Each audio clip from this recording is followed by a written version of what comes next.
I was at the Trump inauguration yesterday, and needless to say, I disagree with much of what he had to say. But what really struck me, however, is not what he said, which was not surprising given his rhetoric, but what he didn't say, The simple truth is that Donald Trump gave a major speech, the first speech of his second presidency, and ignored virtually every important issue facing the working families of this country.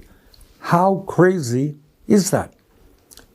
Our healthcare system is broken, is dysfunctional, and it's wildly expensive. Not one word from Trump about how he is going to address the healthcare crisis.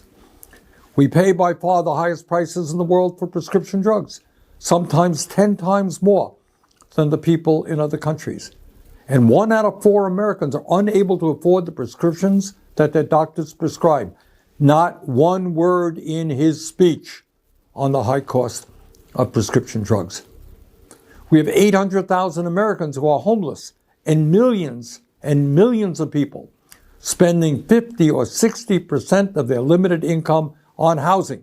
We have a major housing crisis in America. Everybody knows it. And Trump, in his inaugural address, did not devote one word to it. Today in America, we have more income and wealth inequality than we have ever had. The wealthiest 3 people in America now own more wealth than the bottom half of our society. But Trump had nothing to say, not one word, about the growing gap between the very rich and everybody else. And maybe, just maybe, that's because he had those 3 people, the 3 wealthiest people in our country, sitting right behind them at his inauguration. And I should add that those 3 people, if you can believe it, and this really is unbelievable, saw their wealth increase by more than $233 billion since the November elections. How's that? $233 billion increase in wealth for the 3 wealthiest people.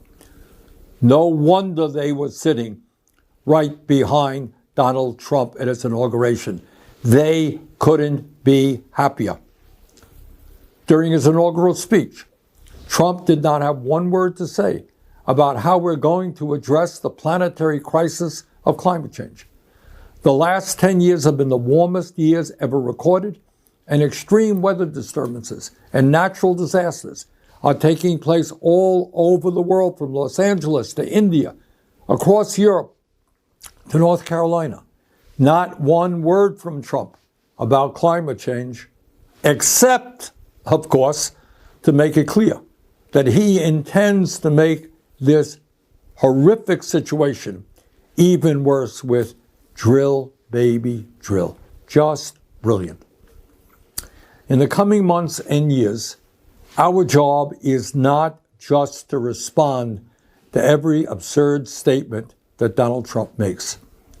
Our job is to stay focused on the issues that are of importance to the working families of our country, and in fact are widely supported by the American people. Let me just mention a few of them.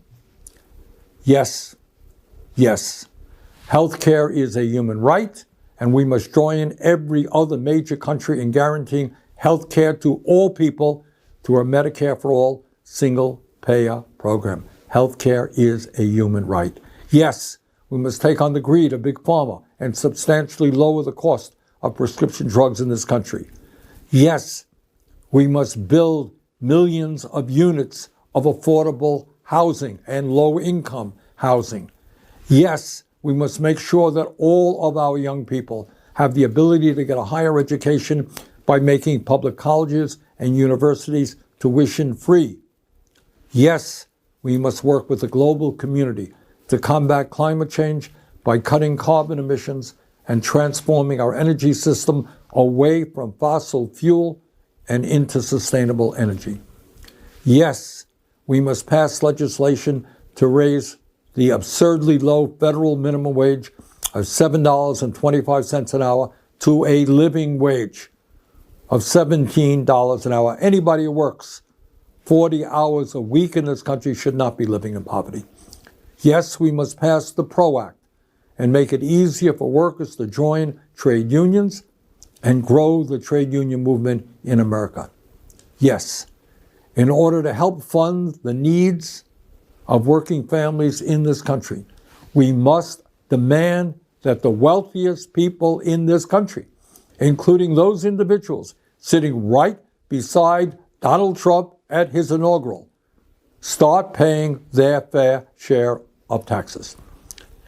Yes, we must end a corrupt campaign finance system which allows a handful of billionaires to buy elections and move us rapidly into an oligarchic form of society. Bottom line, as we enter the new Trump presidency, we have got to remain focused. We cannot panic. No matter how many executive orders he signs, and no matter how many absurd statements he makes, our goal remains the same. We have got to educate, we have got to organize, we have got to put pressure on Congress to do the right things. And by the way, with Republicans only holding a 3 or 4 seat advantage in the House, we can stop them time and time again if we are organized.